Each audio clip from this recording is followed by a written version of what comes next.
work week job, I've decided to do the program 5 days a week, 1 hour a night, taking a significant pay cut. So I've started a Patreon page, which is Patreon, Patreon/SportsScope, spelled the same way at the bottom of the screen you see there. For $5 a month, 17 cents a day, you can help support the program. You ask yourself, why SportsScope? Well, I bring in such big names such as Al Borges, former Auburn offensive coordinator, and I cover the big news in sports that the corporate media will not cover. If you want to contribute more than $5 a month, you can go use the Cash App. The cash tag is SportsScope, again spelled the same way, or you can go to the Zelle app, sportscope@gmail.com. SportsScope has about 5,000 followers and growing. If you want to advertise on the program, you can email me. The word is SportsScope, spelled the same way again, @gmail.com. Thank you and enjoy the program. Hello, everybody. Now I'm live here on All Links right at 7 p.m. Central Time, give or take a few seconds. Going to talk about Dak Prescott and his record. Cooper Rush. Now they've got a big game this week against the Giants. A little bit of tidbit there that I saw. Also going to get into that Auburn story. Looks like their coach is going to be on the hot seat. And let's see. I'm trying to see, make sure I did not miss any other stories. Jerry Jones on Dak Prescott, Joe Burrow, and of course, Ime Udoka. That's the show I was wanting to start off with, the program. Jack, just stand by here. I'm going to bring you on. I wanted to give some sound bites and some clarity to this story about this coach here for Boston Celtics, Ime Udoka. And I'm playing a soundbite, and I'm going to bring Jack Hirsch in, which I didn't think he's going to be able to make it, but we got him in. He's backstage. But I did some little bit of research here, everybody, and I want to make sure and get my, and I'll get your opinion as soon as I get done with this, Jack. Okay. So about late last night, probably around midnight Central, 1 o'clock Eastern, ESPN and The Athletic both reported that Ime Udoka is likely going to face a season-long suspension relationship with a female employee. A lot of talk in social media today was about the why is Boston not said anything? And Jason Whitlock, always a man of reason, says, well, for one thing, don't you think that maybe it's probably the agent of Udoka that's leaking something out, And here's his soundbite to that. This is Jason Whitlock, pretty interesting soundbite. These are reporters doing their job, calling all of their sources, calling agents. Because there's someone, Emmy, I'm sure he and his agent are pissed off. They may have leaked it. They may have told these guys. But even if we go and cut deeper about, let's say Boston did put this out, and let's say they do give an explanation today, tomorrow, whatever, what's going on with their head coach. If they don't give an explanation, they get crucified. You're going to suspend, discipline your black head coach that just took your team to the NBA Finals, and you're not going to give an explanation? If they do that, Stephen A. Smith and all the other race baiters go on TV and call Boston and the Celtics organization the most racist organization in sport. How dare they suspend Ime Udoka without an explanation? This is racist. Because he's already playing that card, Stephen A. Smith, just like he does on everything. He still hasn't made the apology for calling out BYU for that false rake accusation a few weeks ago. There was no evidence found of the Duke volleyball player saying something about that. Then after BYU did the lengthy investigation, reports, film, sound, nothing. He never apologized for that. He never apologized. This is Stephen A. Smith, race baiter like this guy. He never apologized for saying Steve Nash with the white privilege hire when because he had no experience as a head basketball coach. He never apologized for that. When Doc Rivers was black, he had no experience. Jason Kidd had no experience. He was black. Magic Johnson. We can go on. And that's his own colleagues saying that. So you got people like him saying this. And here's my, and I'm going to bring Jack Hirsch in here, sports enthusiast, in just a sec. Here's my take on it. My take is Boston probably, it's an organ. And here's another thing I see on social media. Well, what about Phil Jackson and Jenny Buss? Well, organization, not NBA rule. Organization, which means Dr. Buss said, hey, it's no big deal. I'm the owner, okay? So that makes no never mind, all right? My thing is possibly, these are all accusations. Maybe, now he's supposedly married to Nia Long or something like that. He may have knocked this female employee up and forced her to get some kind of abortion or something, and word got back to another employee and got back to management, and now there's awkwardness and maybe she didn't want an abortion, something like that could have happened, and it's liability. Liability is what Boston's looking at. They do not want to be held liable and sued for millions and millions of dollars and have their name dragged through the mud. And on that note, I'm going to bring in Jack Hirsch, former boxing Hall of Fame writer. It's a hot story. Everybody's I am so annoyed at you. You bring me on while Aaron Judge is at bat.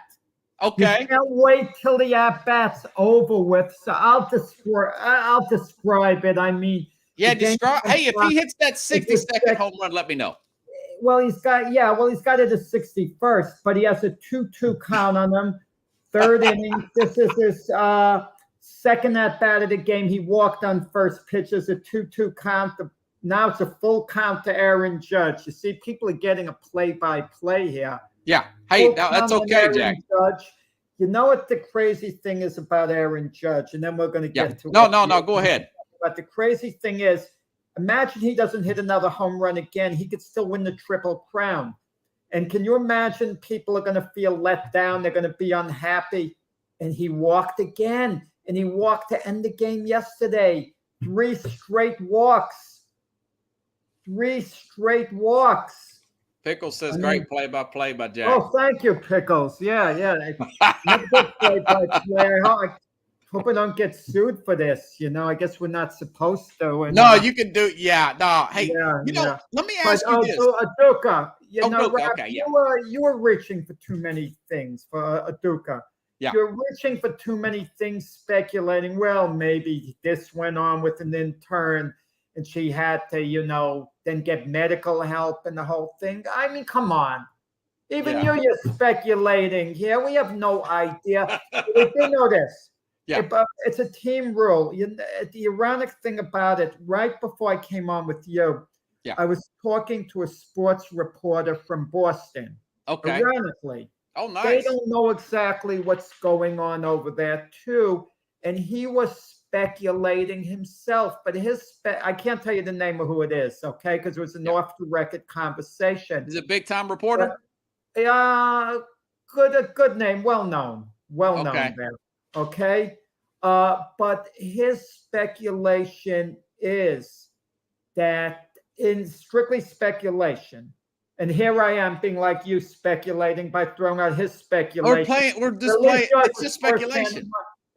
Second hand. Yeah. Is that they told Udoka not to fool around. Just the idea that he was already won the first time by the team. And he still, came back and did it again and just ticked them off. Now, technically, he's a single guy. Well, I thought he was engaged to Nia Long. Oh, he's engaged at the time.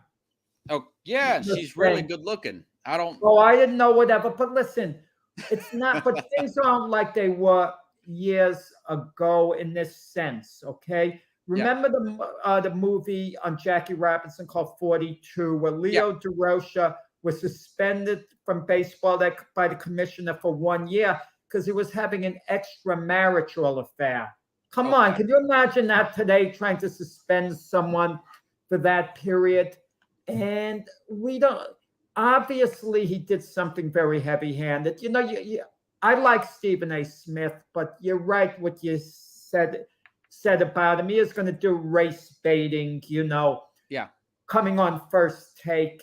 But the point of the matter is, why would the Celtic organization want to diminish their coach? He did a great job last yeah, year. He took them to the finals. yeah. They had to be very happy with him unless he was showing them a big level of uncooperation behind closed doors. If he was uncooperative towards the organization in general, Yeah. and the only thing that he had to go on was his one-loss record, which was obviously good, especially after they got off to a slow start last season, and then I had that run in the playoffs. Yeah. It maybe was the type of thing where occasionally an organization, they don't mind losing if it means they can get rid of the coach. Yeah. And you never know whether that's, the case here, or maybe they just have rules point blank. Yeah. That no one in the front office can, have any type of a relationship, with a coach or whatever, vice versa. And he maybe simply broke that, but a year suspension, I can't imagine it's that simple. Because if he did break that rule, suspend him for 25 games or something. I don't know. But Right. Didn't you hear about soundbite by that was Jason Whitlock I played in the soundbite. With this day's environment, it's got to be really, really, think about Boston. You got MIT up there, really highly educated. They're not going to do something crazy like that. It wasn't Boston that leaked it to those reporters. It was probably his agent or another assistant coach. The assistant coach is going to take over. This guy's going to be 34 years old. This team is favored to win the championship. Don't you think that Boston's trying to keep this under wraps? I think there could be something very serious. And our media wants to jump the gun, your Stephen A's and your social media, which is ridiculous now. Is Aaron Judge still at bat? No, Aaron Judge walked. Oh, okay.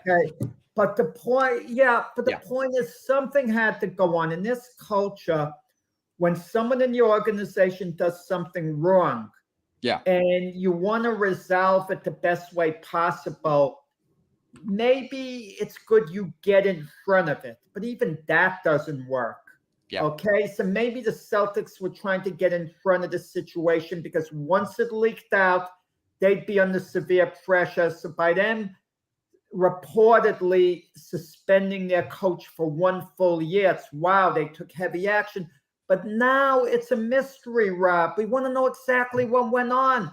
Yeah. I condemned you for speculating, and then I speculated over you. I speculated more than you did. Yeah. No, that was just a simple example of I said scenario, audience. Scenario where the team doesn't want to be held liable for suing for sexual harassment. That's just a potential scenario. I'm not saying that's what may have happened. I'm saying that's a scenario where the team does not want to be held liable. They're already getting their names drug in the mud. They don't want to have their names drug in the mud and being sued for $30 or $40 million and have this last like that, No, you can't, and especially on top of the thing where Robert Sarver, the owner of the Phoenix Suns, who's now reportedly selling the team. And, a lot of times we don't know the full story. When Sarver came out with this statement after being suspended a year, saying he believes in atonement, forgiveness, someone who should have a chance to redeem themselves. I think, most people believe in that, but I think the case with Robert Sarver, the more you heard people talk like Richard Jefferson okay, who went to the University of Arizona, was a big boost to the Suns. And then you hear Chris Paul, his star player, condemn the owner. I mean, that should say a lot, because if you're an owner of a team, you'd think you'd want, relationships with the players, especially your star player, to get along with him well, for him to see a good side of you. But when there's such a poison culture within that organization and the owners letting all that go, it's hard to have sympathy for them. I don't know whether you've ever worked for anyone in your whole life. They were just awful over a period of time. Yeah. The whole staff hated Went being to under school them, and everything. and then they get to a point where, they're going to be nice. They want atonement, forgive me. You sometimes just, I hate to say that you can't forgive, or you could say, I forgive, but move on, go to the next phase of your life, and I'll forgive you, ultimately for what you did. Well, I don't know. I think with this cancel culture, we never know when we may need to be forgiven. I do believe in forgiveness. Now, there's certain things and penalties. This doesn't seem like a situation. Two black men and two women were in charge of conducting this investigation, and Adam Silver says it did not come to the conclusion. Originally, it did not come to the conclusion to ask him to sell the team or force a sell, like the guy from the Clippers. I just forgot his name. That racist owner, Donald Sterling. Donald Sterling. Yeah, Donald Sterling was obviously a miserable guy with what he said. Yeah. And it's easy, there are two ways of looking at it. When you're in private, you should be able to let your guard down, say just about anything. And sometimes people even joke around and they say something that sounds very cruel, the words in itself. But you have to understand in the context it is. Yeah. But sometimes we have to put ourselves in other people's situation. Right. And the things Donald Sterling said, he was way out of pocket. Right, exactly. I would be so offended by it, even though he would be saying something in private. Yeah. Just the idea he would feel that way. It was one of those where, he lost so much respect in a sense. But, I also wonder what we would do if an owner dug in. Let's say Donald Sterling said, no, I am not selling the team under any circumstance. What usually happens next are the sponsors leave the team. Yeah. Okay. And then again, it depends how deep the owner's pockets. Take someone like in New York, the Met owner, Steve Cohen. He's reportedly worth $14 billion. Let's say Steve Cohen was just crazy enough to be willing to lose half of his $14 billion. To stick it out, say, no, I'm not selling on any circumstance. He'll get the criticism. You won't have the sponsors. Eventually, people would get tired of fighting with him over a period of time and kind of back off. It's like, what's the new news today? Okay. Whoever commits something really bad today, tomorrow it might be old news if something new comes up. But then, of course, it's going to resurface later on when the news is slow. Well, I just think that we're in an environment where you've got people like Stephen A. Smith calling everything racist. You've got these politicians that make a living off of and win elections off calling people racist and all that. So it's like the boy who cried wolf, right? Stephen says, ask Papa John. Yeah. So many people getting railroaded with this nonsense. It's hard to see. Papa John's. I don't get that. Well, that guy got pushed out of his own company, and I heard that was a bunch of nonsense. That was also according to Steve. I don't know. Listen, I mean, Stephen A. Smith has been a little bit of a lightning rod. I kind of like the guy. I don't know him personally, okay, but I still kind of like him. I think Stephen A. kind of plays to the audience what's kind of good with ratings. It doesn't mean he's. I'm not saying he's not a sincere individual. I believe that he really believes, for the most part, what he says. but he tries to sensationalize it, to a point. Yeah, I mean the thing with Robert Sarver, yes, race is an issue here. It is, because Robert Sarver acted reportedly abusively in certain ways. Okay, so race is an issue. I'm not saying it's the main issue at all. Okay, but he created a very toxic work environment. Okay, that's why he's, basically, I don't want to say forced to sell the team, but doesn't want to fight to keep the team. But in some cases, we want to reach for something that's not there, but I think there's a double standard for players and owners, and I don't like it. I mean, had LeBron James uttered the worst possible words, started cursing our reporters, tweeted things out, used the worst possible things imaginable, said, LeBron would have just been suspended maybe like 15 games or something. Yeah. Picture the worst he could possibly do.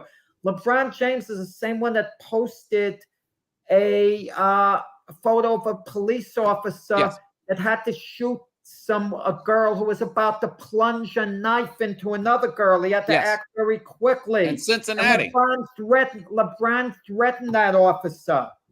And then, of course, his people step forward. So he follows up with another tweet to say, well, he's not really blaming the officer. It's the whole system. and then LeBron, then he added more to it later to just make it worse, but he gets away with it. Yeah. Because he's a player. It means ratings for the league, and owners sometimes have a little bit of a harder time. Yeah. Yeah. The owner, and to clarify, even Stephen A. Smith said that he talked to people around the league about Sarver, the owners of Phoenix Suns, and he said that that they didn't hear anything like that. I'm surprised he said that. Considering the no, he put Sarver down today. I saw a little bit. He put Sarver down today. Stephen A. Yeah. When an issue comes up and he wants to show he's fair, if it's such a tiny little issue, he's going to lean over backwards, like with Josh Donaldson and Tim Anderson in baseball early in the season. Oh, yeah. When Josh Donaldson was having a dispute with the White Sox. He's on base, and he called Tim Anderson Jackie, because Tim Anderson said he was the next Jackie Robinson. Now, Donaldson was an idiot to do it because tensions were there, but he tried to joke around with someone who didn't like him. So everything blew up. So Donaldson was suspended for 1 game. So, of course, Stephen A. wants to be the hero. Oh, no, I don't think Donaldson should have gotten suspended. That's Stephen A. throwing a bone in the race argument, saying, you see, I'm fair. I'm taking the position, for Donaldson. Yeah. No? Yeah. Yeah, and well, Donaldson said that the guy called himself Jackie Robertson. Well, and they were joking about it years prior to that, Jack. He did, but considering the tension between the two, but the point is, it was such a minor, tiny issue. Yeah. That Stephen A. is going to step forward, because now he has a chance to show, oh, look. Yeah. I'm fair on both sides of the argument, but it was such a minuscule, tiny thing. Give me a break. Okay, next topic here. I said this to Jim the other day. I brought Jim Jeffcoat in on Tuesday. Today's Thursday, and I like the way Dallas played under this Cooper Rush guy. They're 2-0 with this guy, Cooper Rush. Everybody seems to play better around him. Check this out. Dak Prescott is 12-21 against playoff teams. 12-21 against playoff teams. And listen to a quote, I want to say, that Jerry himself said, if I can find it. Here's Jerry Jones. This is today. This is good stuff. He told reporters, he says, today that he would welcome a Dak Prescott, Cooper Rush quarterback controversy. He says, that means we won, Jones says. If Rush comes in and plays as well as Prescott played, Rush played that well over the next over the next 3 games or so.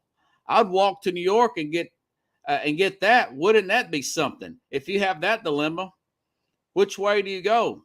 You got to get to 10 wins, whatever happens. He said, I think Prescott would like that. My thing is, would you keep a Cooper Rush in? Considering what the stats I just read to you about Dak Prescott, if he beats like a round team, they got the Giants this weekend and a pretty hot Philadelphia team. Yeah, I mean, what else is Jerry supposed to say? I mean, he wants Cooper Rush to play great. He wants Cooper Rush to be lights out. I mean, we're always going to have a quarterback controversy because people are fickle. All it takes is one game. Yeah. Cooper Rush surprised a lot of people. He wasn't great, but, he played well. He got the job done. Let's say he's lights out against the Giants this week. Yeah. He throws 4 touchdown passes. The Cowboy offense looks great. Cowboys win.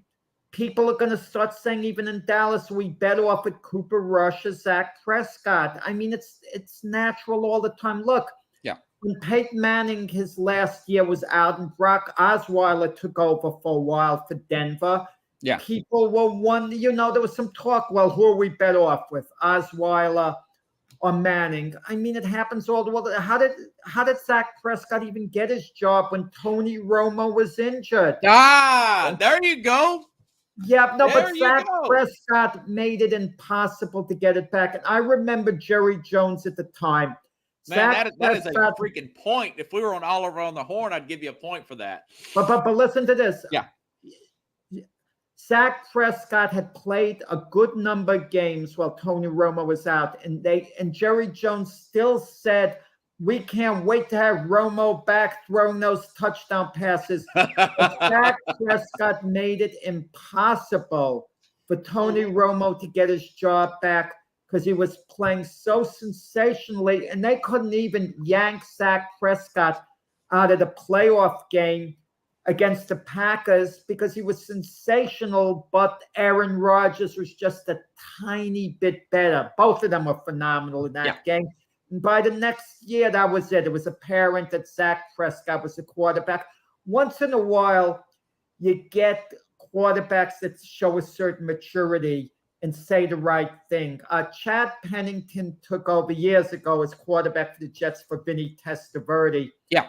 They had a very good relationship, Pennington and Testaverde. They got along really well. Then a year or so later, 2 years later, Pennington gets injured himself, and Testaverde is taking over for him the first game. And Chad Pennington says, if Vinny is really playing well in my absence, then I'm going to have to sit when I get back. He sat for me, so I'm going to have to sit for him. That was awesome. Yeah.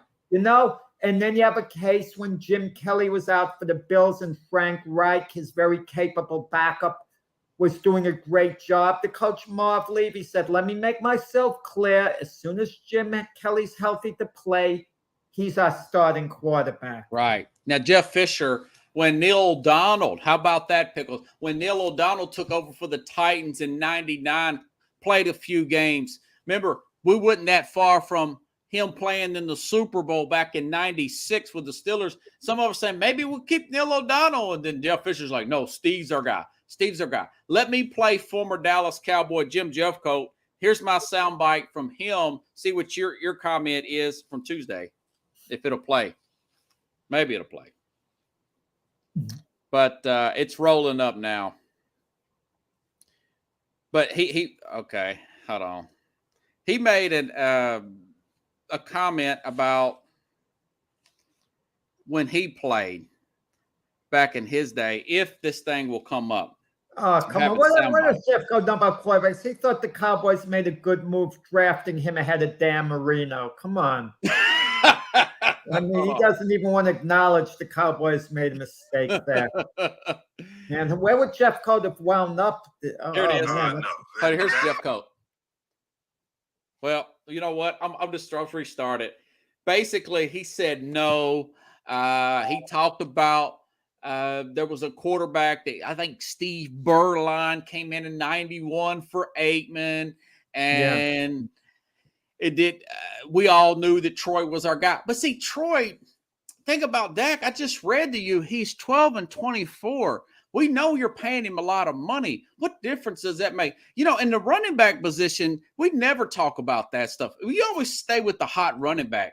Why do you have to justify a guy's salary? If he's not playing well, he's not playing well. You're still going to have to pay him the salary. Yeah, but we like to focus on the quarterbacks. The running backs are there, and they're going to be there the whole season. It's just where they are on the depth chart. Yeah. For example, Ezekiel Elliott and Tony Pollard. I mean, they're the featured backs for the Cowboys. I mean, that's not going to change this season. And but I'm going to tell you, the quarterback situation is very precarious. I don't know whether you heard Sean Payton is sitting out right now. Yes. You know, he's in the broadcast booth, but he said if the right coaching job came along, good ownership, he'd absolutely take it. There was talk of him being the Miami Dolphin coach. If he was a Miami Dolphin coach, Tua would not be their quarterback now. He said he went on record as saying, no, Teddy Bridgewater would be. Oh, okay. Now. Teddy Bridgewater's the backup at Miami. He quarterbacked for Sean Payton at New Orleans when Drew Brees was out. He went like 7-0. He did really well, Bridgewater. Yeah. It was just as much the team being effective as Bridgewater being a quarterback, but he did the job. Tua showed last week. I mean, he's going to be a really good quarterback in this league. And I mean, I had high hopes for Tua when he came in. Yeah. But the worst thing that could happen to Tua was Justin Herbert and Joe Burrow. They were so outstanding as rookies compared to him that people kind of got a little down on Tua. But, you know, he was a little better the second year than his first year. Yeah. Now his third year, he's really looking good. He was sensational last week. Yeah. And when all is said and done, Tua is going to be an outstanding franchise quarterback for the Dolphins. He's going to be there for years to come. But if Sean Payton was the coach, he never would have developed there. He would have had to do it somewhere else. So, you never know. Well, my thing about Tua, since you brought up Tua, that's a good transition there. My original take on Tua was he's got this new offensive-minded head coach, got a really good running game set up there with, I think his name is McDaniel too, the guy over there from San Francisco. I thought they would play really well early. You got Jalen Waddle, got Tyreek Hill there. You got all that speed. You have a new system. They have a somewhat of a revamped offensive line there with Terry Armstead. But I think that eventually teams will catch up to that. And mind you, Tua was hurt last year. He was hurt the year before that. He was hurt in college. I think he's kind of like Sam Bradford a little bit. No, I wouldn't compare. Sam Bradford. And so I always thought he was a little overrated there. But I'm going to tell you, Miami plays Buffalo this week. And if Miami wins, the culture in Miami is turned upside down. Right now, the best way to describe the Dolphins is enthusiastic. People are enthusiastic about them. They're 2-0. Yeah. They made the great comeback, against the Ravens when it looked like they were out of the game, essentially. Yeah. And if they beat this Buffalo Bill team that is completely dominated in their 2 games against the Rams and the Titans, and the Bills are in large part a Super Bowl favorite, it would really turn things around. I mean, as far as the culture goes of the organization. Yeah. Yeah, let me ask you about Joe Burrow. He loses to Dallas. He does lose to Cooper Rush. The week before that, he loses to Mitch Trubisky. They've got 3 new offensive linemen down there up there in Cincinnati. They're all supposed to be major upgrades. There's been talk about him kind of having this Cam Newton. Remember when Ben Roethlisberger first started getting early success? He went to the AFC Championship game his first year. Then he went to the Super Bowl, won the Super Bowl. He's riding a motorcycle without a helmet on. He's got an entourage. And there's a sense of entitlement that starts happening. Then he starts getting those sexual assault allegations. He was really feeling himself, getting farther away from football. there's speculation that maybe Burrow's kind of going through that with his success at LSU late and then early success in NFL. Do you think that he's having some maturity issues and maybe a setback? I think he just doesn't have any blocking. It's that simple. He steps into those sacks, Jack. I don't think any maturity issues. I mean, they have one of the worst offensive lines in the league, the Bengals. Okay. They have a Rolls Royce quarterback. Yeah. That's like having a Rolls Royce car and you go to the used tire shop and you put used tires, worn tires on this great car. I mean, they tried to make some moves in the offseason, the Bengals, to address their offensive line, but it's still terrible. They're just not blocking for him. I mean, Justin Herbert, who he's compared to, is getting, decent blocking on balance, with the LA Chargers. But Cincinnati, it's just been awful there.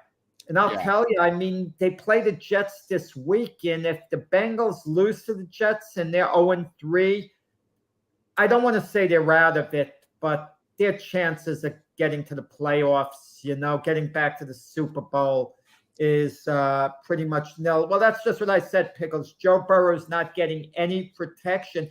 And the bad part about it, he's been hurt. He's gotten injured because of this. Yeah. And that eventually affects your mobility. And I think the beating that Joe Burrow is taking now, that takes, with the injuries, it takes something out of you long term. Well, I did look at the box score, Jack, and, he's not checking down to a Samaje Perine, his starting running back, Joe Mixon, enough. Somebody said, this guy's always trying to make the big play. My thing is, remember that last year, we went through this with Patrick Mahomes. Here against Tennessee, he's always trying to make the big play. So everybody's playing that cover two deep safety, and they're saying, okay, we'll go ahead and you make the big play, but we're going to be doubling these guys. You need to drive the field. If you want to try to make that big play, you're throwing into double coverage.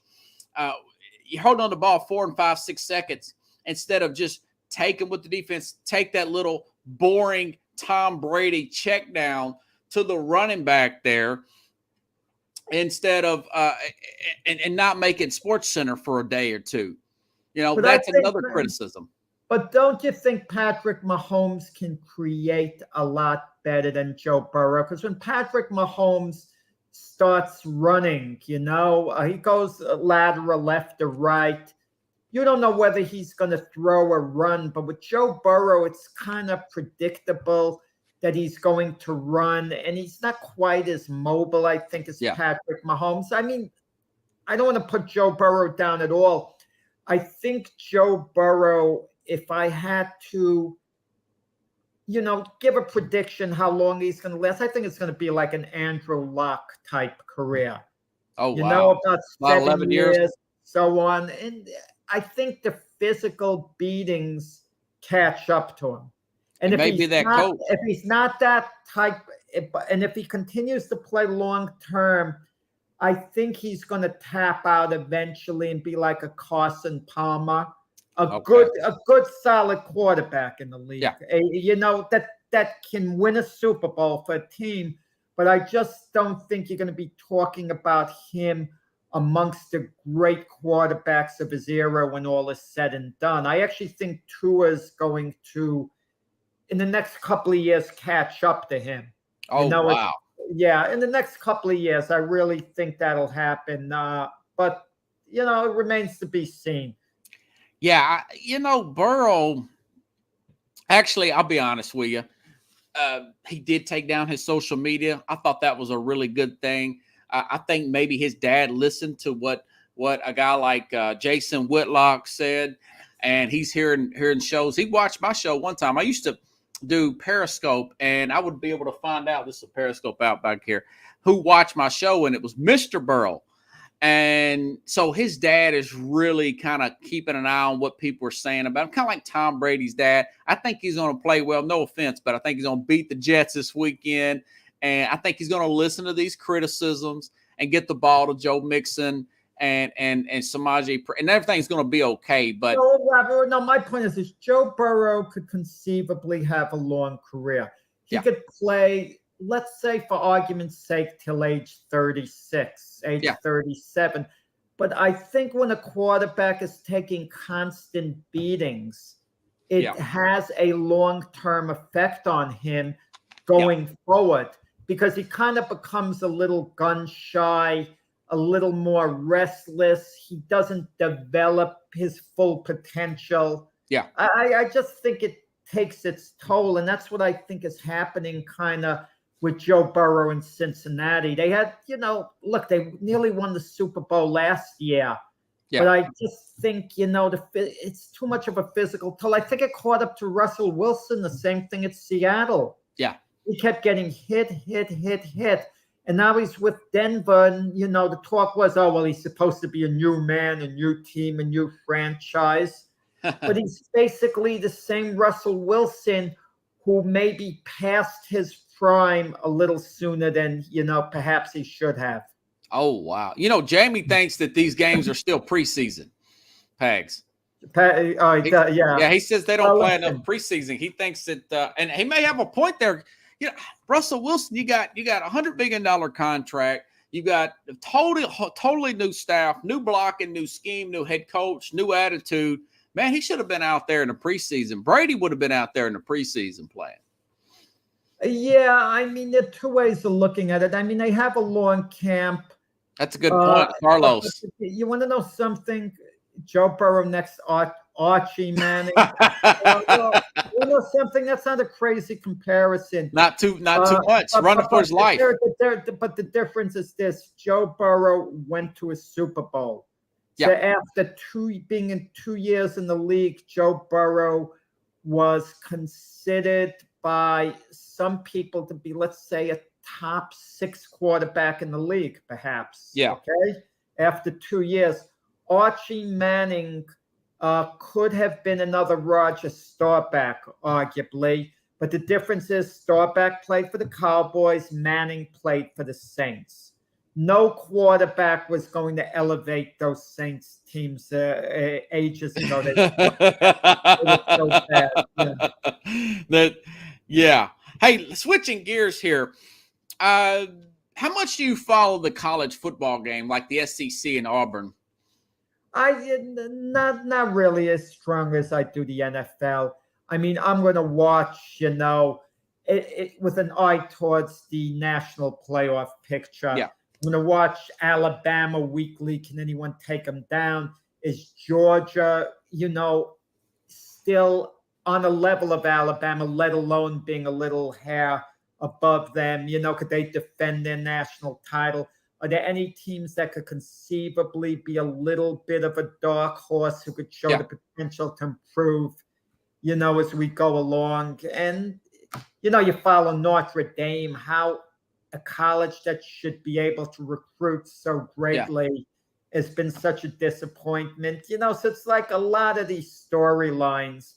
I mean, I'm a little disillusioned because with this playoff that they have now in college football, which I actually think is a good thing, okay?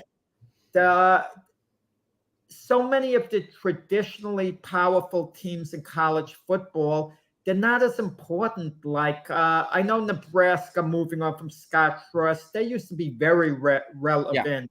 USC, UCLA, they're just not as relevant as they used to be. Arkansas, the University of Tennessee, they haven't contended. Well, they got a big game tomorrow or Saturday, Jack, against Florida.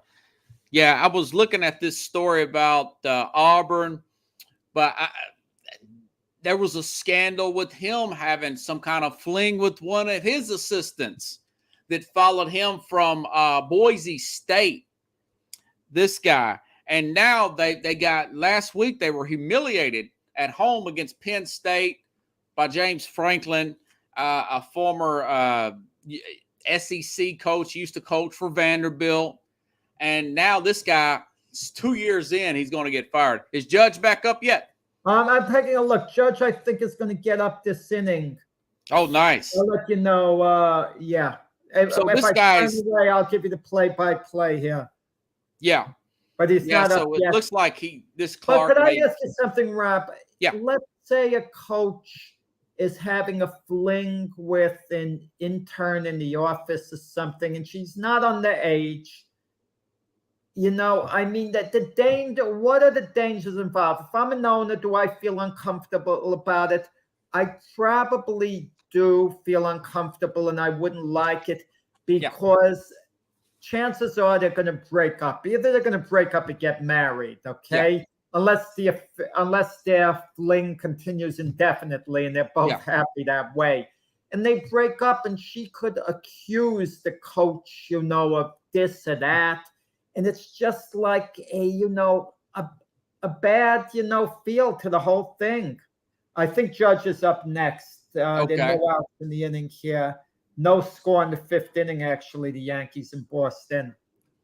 But and then what happened? All someone has to do is be accused of something. Yeah. And everyone jumps on the bandwagon like that person is guilty. And it's true. And sometimes we just have to wait, to see what's going on here. Sacrifice fly for the Goshiaka. Yankees up 1-0 against Boston in the fifth. And the big fellas coming to the plate. Hey, Let man. me have a better luck over here as I do you think that so 62, is that your number, Jack? Well, no, he has 60 right now. Let's get to 61. There are 15 games left, including tonight. There's no guarantee he gets it. He probably does. It ties Roger Maris, Jack. That's huge. Let me tell you, Roger Maris had, once he, I think it took him like 9 games or something for his last 2 homers. So Judge is up first pitch, another ball low. Well, they're scared. I'll be throwing it right down the middle. Times in a row. Yeah. 2 walks tonight the last time. They're pitching him low. It's like he doesn't have a chance here. They don't want to be in the record books. I don't know if that, but last night he gets up and the Pirates are down like 9 runs or something. They don't even pitch him. It's not like they deliberately didn't. Okay, pick off move at second, though. So let me ask you this while we're doing that. Thanks, Pickles. I don't know my that good, but I'll take it if you get me a job anywhere. How about this story, Jack? Anthony Edwards, very young guy, up-and-coming star, playing for the Minnesota Timberwolves, NBA player. I really like him. I think he's going to be really big. He gets fined $40,000 for making a derogatory term towards gay people on the internet. And now comes out just a few days. LeBron James. Yeah. Where was LeBron James? These anti-gay remarks, LeBron James supports it or what? By not speaking? Why not speak out, LeBron? You speak out on all the other issues. Okay? He's quiet on the Well, why not speak out against Anthony Edwards, saying he should be suspended if the owner of the Minnesota Timberwolves, and not A-Rod, made a remark like that? Yeah. Don't you think there would be a big movement for him to have to sell the team? Or something, but Anthony Edwards gets a fine. Listen, I'm not saying it's wrong. Look, Anthony Edwards is young. Young people tend, Judge has a 1-2 count, by the way. Young people tend to do things that are somewhat foolish at times. Say things. They're young. They should be allowed to bounce back from it. They make mistakes. And he apologized. The biggest punishment a lot of times is the humiliation of what it does for your reputation. The hit you take yourself, because now you've got to deal with that. And I'm going to tell you, and all the people are talking, Judge swings and misses, he strikes out. Okay, but all the people who are so righteous about, these, especially the older people, these race issues, these anti-gay issues, back in the day, were they speaking out against it, or were they actually using those terms? Did I tell you something? All we had not the Governor Cuomo that just had to resign in disgrace Oh, from yeah, New yeah, York. And in his case, I believe it was justified because he had Yeah. a long trail of stuff.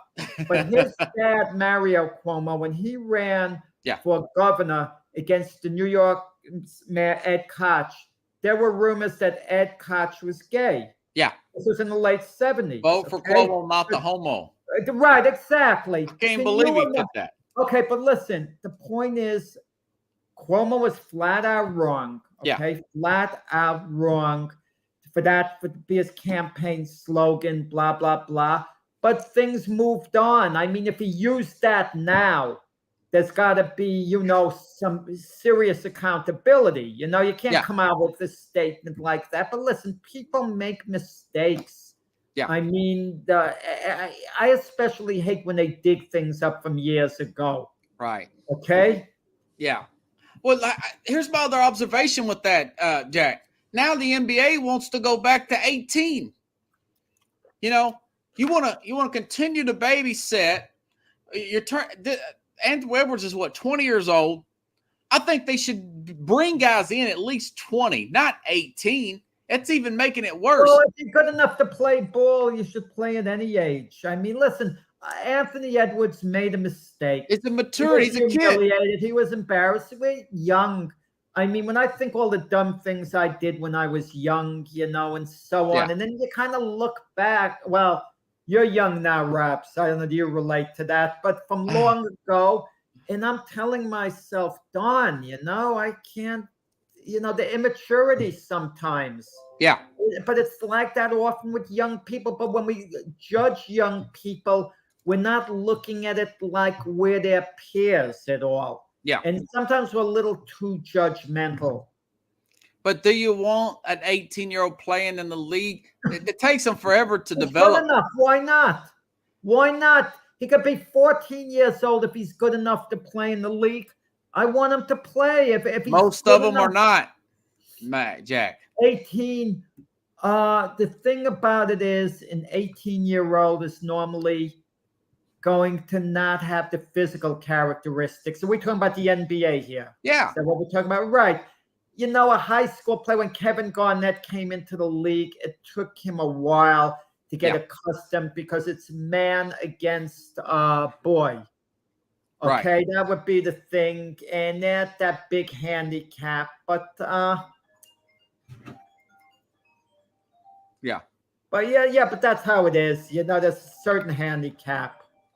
Yeah, and Pickles says Doncic, but I think 20, man, 2020. I think overall, statistically, I think you're going to be okay.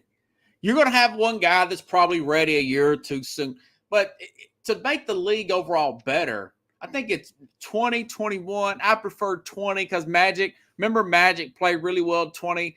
1980, played every position.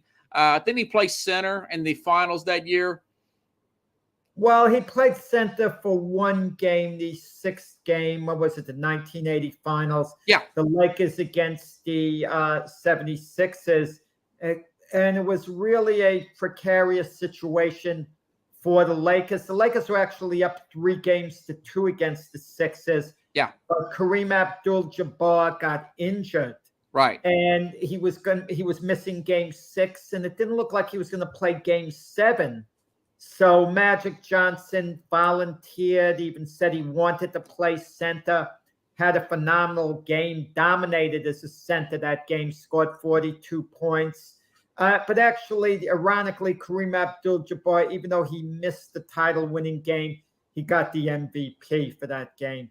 Kareem wasn't with the team, actually, for that game. He was home watching. He still won MVP, and they gave him MVP. He lost the game.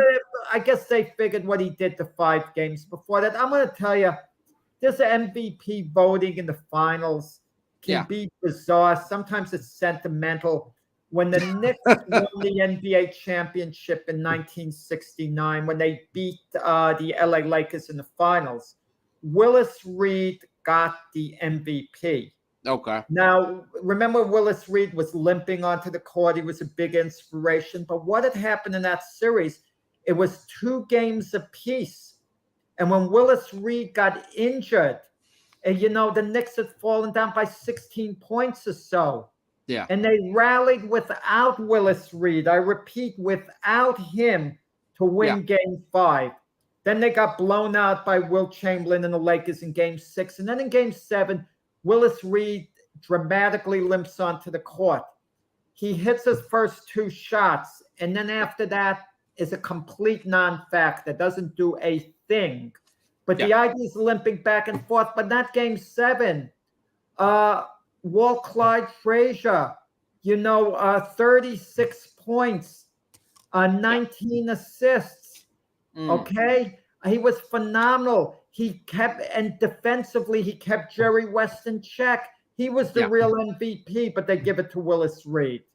No, what about they give it to Joe Namath when Matt Snell really was the best player on the Jets in that game. He's the reason they won more so than Namath.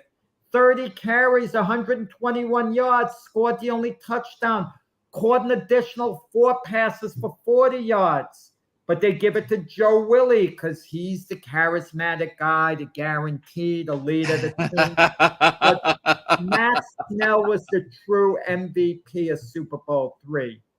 What do you think about Jerry West getting that MVP on the losing team? I thought that was ridiculous. No, it's not ridiculous. You know what? It's ridiculous. If your team gets blown out in 4 games and they give you an MVP. No. Like anyone who votes for Ohtani for the MVP is an idiot, pure and simple. Right.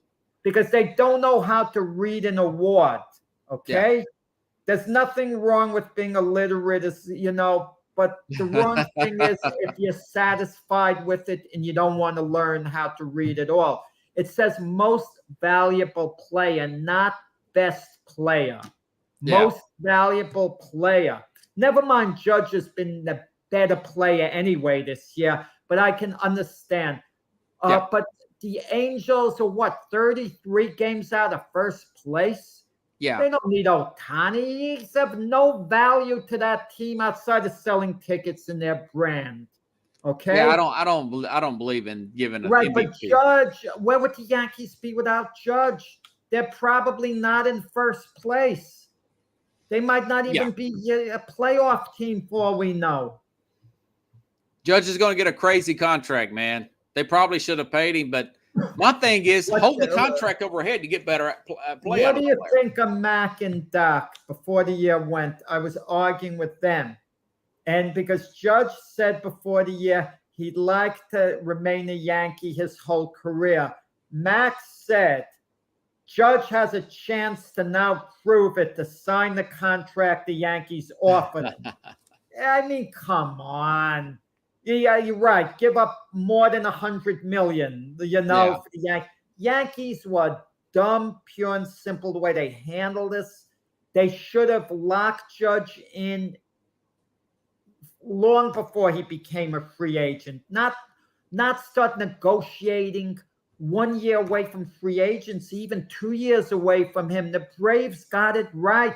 They're signing their great young talent early. The Padres did it with Fernando Tatis. That was a terrible contract, Jack. No, wait. He's been hurt ever since. You're hitting him when he's down. Get the team into half year. We both know when Tatis comes back, he's going to perform. These 10-year contracts usually don't work out, Jack. No, I agree. But when you're 23 years old, you can sign a guy, like let's say he's 22 up to the age 37. Look, the Yankees did it with Derek Jeter. When he was age 25, they signed him to a 10-year deal through age 35. It was a great contract all around. It worked. Okay, you don't. Most of the time it don't. Most of the time it doesn't. I agree. I wouldn't sign Judge to a 10-year deal because that's going to take him to around age 3-5 max, Jack. How much? 3 to 5 years. Judge, they'll never be able to sign him. I don't know. I would 3 to 5 years. Are you kidding me? Let me ask you something. If he signs that contract, does he have the Triple Crown this year? I don't know. No, I think Judge gives 100% effort any way you look at it. Judge isn't I don't believe in this stuff that much. A little bit I do, playing for contract. Okay. Yeah. Judge's effort would have been the same regardless whether it's a free agent year or not. That's the way I look at it. He's that type of player. But at this point, I don't think the Yankees are going to get it done with him because all it takes is one team to come up with a crazy big offer. And Judge is probably going to sign. Who do you think he's going to go to? I got to go, but yeah, who do you think he's going to go to? My feeling is the San Francisco Giants because he's from there. He grew up a Giant fan. Oh, really? His family's from there. I think there's a tremendous comfort level.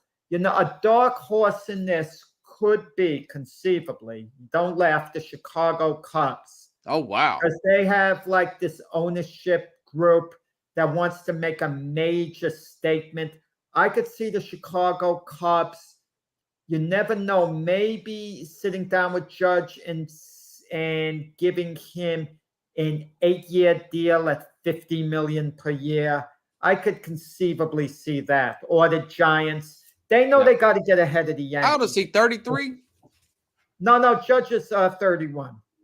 Going to be, 7, 8 years. That's okay. He's going to be 31. He's going to be 31. But the thing with Mac and Doc, the Yankees finally give him an offer, $30.5 million, blah, blah, blah. 1 year from free agency. What the Yankees had to do was pay Judge as if he was a free agent coming off a major year to prevent him from actually doing that. And they didn't do it. Yeah. I mean, the Yankees gave Judge a fair offer, but a fair offer that you knew he wasn't going to accept. And if I was his agent, I would have told him, please don't accept this offer. We can do much better on the free agent market. There's Cashman is learning from his mistakes. They let that other guy go. What's his name? The one that went to Seattle. He didn't do nothing. Robinson Cano. I don't blame him for the Robinson Cano thing because Robinson Cano is 31. They offered him a 7-year deal, $25 million a year. Seattle absurdly offered Cano a 10-year deal. So Cano, and they couldn't give him away at the end, Jack. Right, exactly. Cubs might sign him for 10 years. And I'm going to tell you this.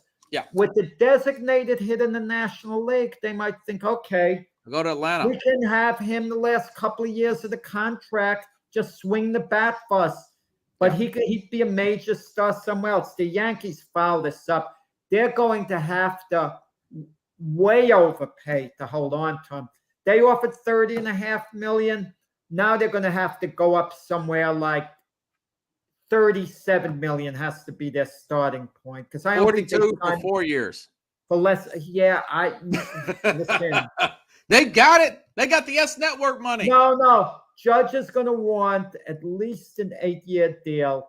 Probably ask for 10, but he's probably going to want an opt-out, a couple of opt-outs during that. An opt-out after 2 years, an opt-out after 3 years, or whatever. Man. Well, Jack, are you going to be on Sunday? Oh, yeah, I'll be on Sunday with my football predictions. Okay. I'll see you Sunday. Cleveland and Pittsburgh. For the record, I'm picking Cleveland to win tonight. Yeah, me too. I don't even know the score right now. I don't know it either. But hey, Jack, I appreciate it, man. Yeah, my pleasure here. It's always a lot of fun, Rob. All right, buddy. Okay, hey, I'll see you Sunday. 7:30 okay. Central. Yeah, and you got to tell Mac off when Judge signs elsewhere. Oh, Mac says, get rid of him if he doesn't want to be a Yankee, to just sign the contract. Yeah. Oh, he's going to avoid the conversation. $55 million a year, you mean, Pickles? I would let Pickles him go crazy rather than pay him that. Okay. Well, they might. I don't know. They might. No. No way. Let him walk if that's his offer. Okay. Okay, Rap. All the best. All right, buddy.